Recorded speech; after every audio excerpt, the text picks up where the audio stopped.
Ilang tsuper ng jeep na di nag-consolidate na masada pa rin kahit tapos na ang deadline para rito. Problema ng mga tsuper kung paano bubuhayin ng pamilya kaya pilit pa rin na mamasada kahit nangangambang masita. 20 unit naman ng Atinto Transport Cooperative ang hindi inaprubahan ng pagpapakonsolidate dahil puno na raw ang kanilang ruta. Sabi ng DOTR-LGU na mamahala sa pamimigay ng mga ruta. Pagsasara ng EDSA Kamuning Flyover southbound nagdulot ng matinding traffic kahit holiday. Hanggang October 25 ito sarado para sa pagkukumpuni.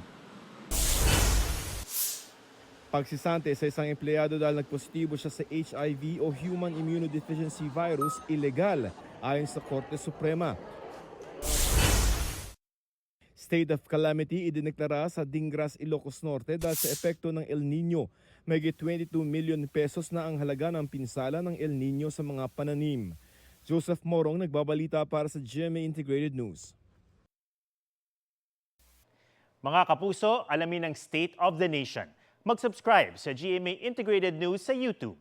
Sa ating mga kapuso abroad, samahan niyo kami sa GMA Pinoy TV at sa www.gmanews.tv.